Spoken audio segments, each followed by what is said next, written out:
This is the 11th session in a series of presentations designed to teach you how to be mentally and emotionally fit. The fourth life skill is to develop a step-by-step approach to any new potentially troublesome life event. More often than not, people approach such situations in an automatic and dysfunctional way. They more often than not quickly plug into their old dysfunctional cognitive, emotional, behavioral ruts. They do what they've always done and once more to get what they've always gotten.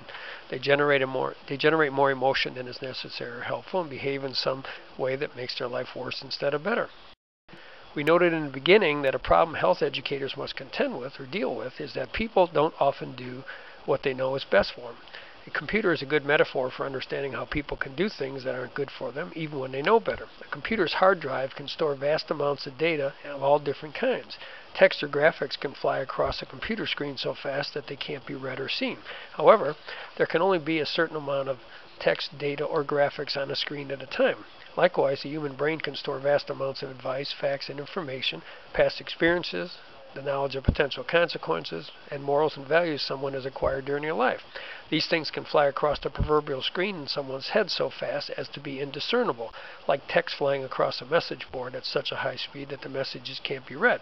In fact, when you ask people what they were thinking when they did something stupid or irrational or unhealthy, they often can't tell you and respond with, "I don't know."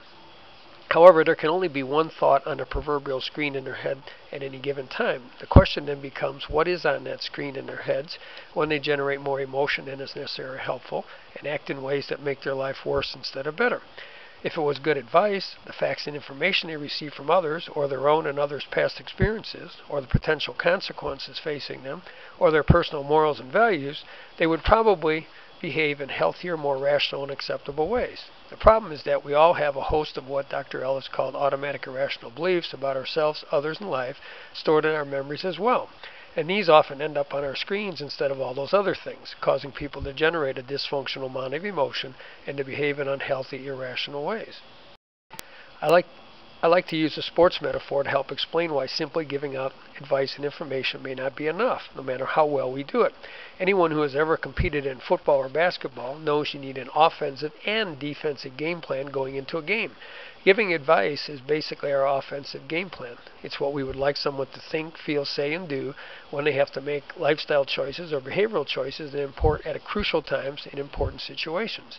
The problem is that people also have all these automatic irrational beliefs stored in their heads that are like the opposition's offensive game plan. And we neglect to give them a defensive game plan against those automatic irrational beliefs. And in this case, the best defense is not a good offense.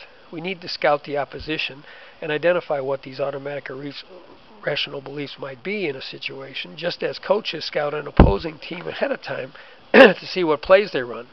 Then we need to teach people how to defend against these automatic irrational beliefs and how to clear their screens of such beliefs. We need to give them that defensive game plan against such beliefs, as well as the usual offensive game plan of advice and information. Using this metaphor, we could establish some simple steps we could take to help people behave in more rational ways. First, identify the many common situations in which people often make mistakes. There are plenty of them. Second, ask what's on the screen when people do make those mistakes. What are they thinking? What are they telling themselves? What's going through their heads when they generate a dysfunctional amount of emotion and behave in ways that make their lives, and sometimes the lives of others, worse instead of better? As long as those automatic irrational beliefs dominate their proverbial screen in their heads, they will continue to generate a dysfunctional amount of emotion and behave irrationally. So we need to teach them how to clear their screens of such beliefs. Once they learn how to do that, the next question is, what would it help for them to have on their screen instead at important times to allow them to generate a more functional amount of emotion, behave more rationally? Then they need to practice this step-by-step approach and apply it to a host of different life situations so that it becomes relatively automatic for them to do things this way.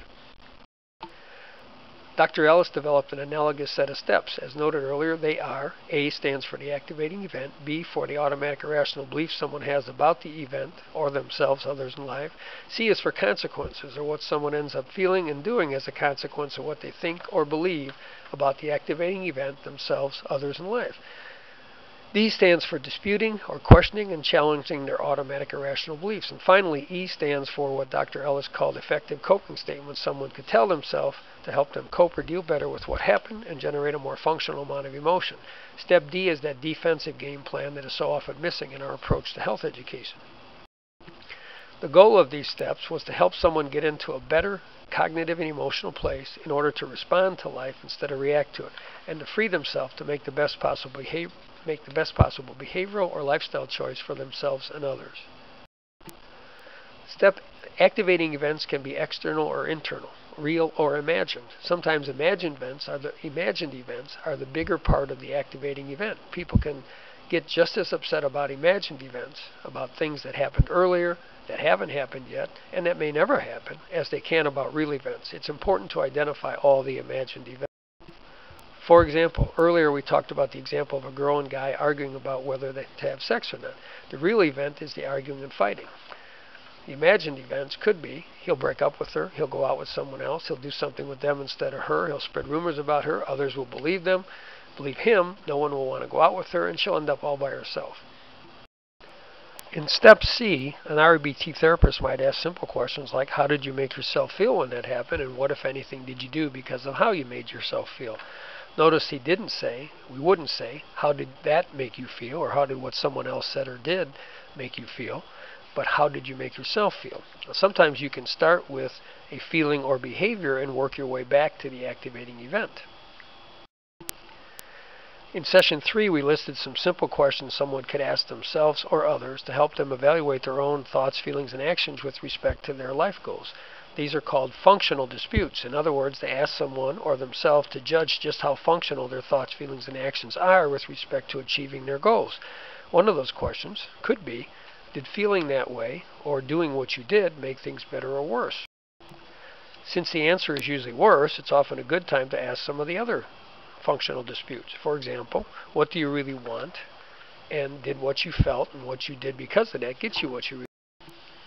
Because the answer to that question is typically no, and given that behavior is always goal-orientated, another simple question could be, what might have been your mistaken goal in saying or doing that?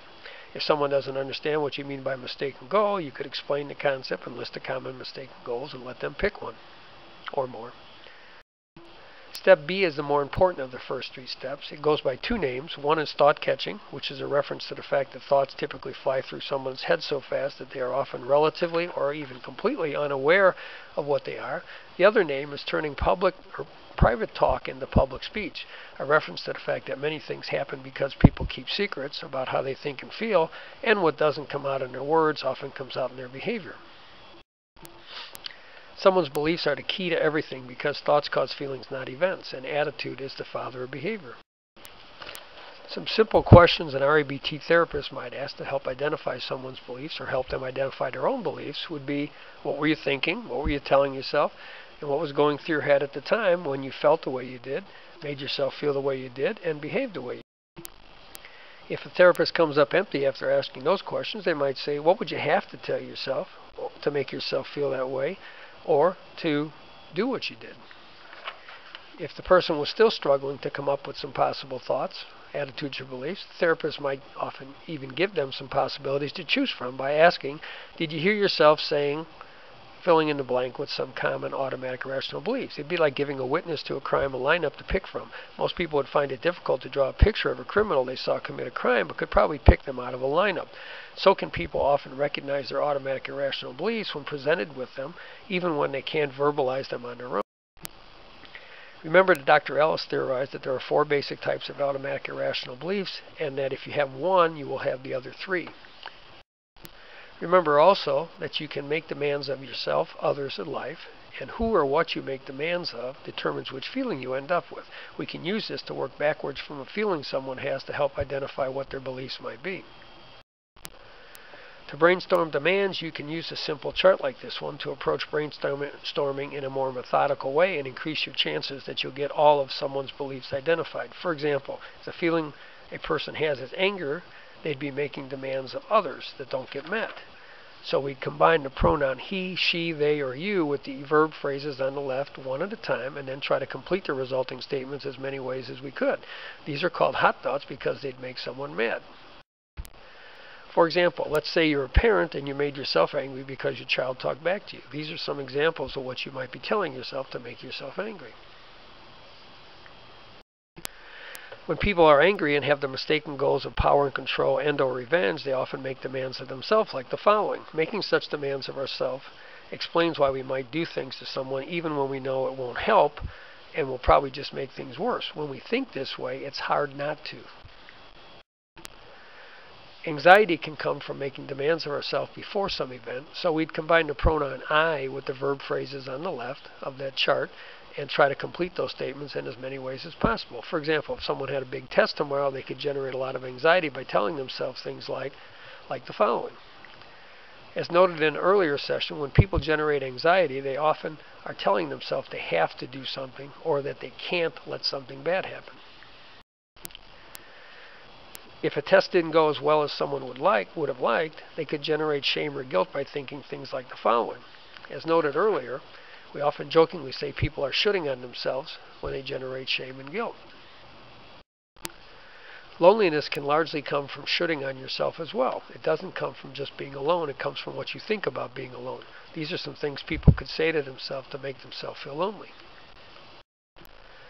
Depression comes from demanding that your life not be the way it is, that it be easier, more pleasant, more fair. Here are some demands that people often make of life. Earlier we said teachers don't bore students, students bore themselves. The way they do is by demanding that life be more fun, exciting, and interesting than it is. Here are some examples of how they could do that. To brainstorm awfulizing, we can either complete the phrase, "It's really awful when," with real life events that have occurred, or complete the phrase, "It'd be awful if," with imagined events. To brainstorm "I can't stand that itis," we can simply complete the phrase "I can't stand when" with real events that have occurred, or complete the phrase "I couldn't stand it if" with any imagined events. To brainstorm label and damning beliefs, you can simply add an event, what someone else or you said or did, to the phrases shown, filling in the blank with some label of some sort like stupid, idiot, etc. For example, "They're stupid for saying that," or "I'm stupid for letting them get away with that." Or in the future tense, "They'd be idiots if they did that," or "I'd be stupid to let them get away with that." Brainstorming a list of potential beliefs is like, and having someone identify which ones sound familiar to them is like running a blood test. It lets us know exactly what's wrong with someone so we can focus our energy and efforts on correcting their specific crooked thing. You can read more about this at itsjustanevent.com or in the book It's Just an Event, It's Your Choice How You Want to Feel by Ray Mathis, which is available at Amazon.com, www.itsjustanevent.com, and PublisHamerica.com online bookstore.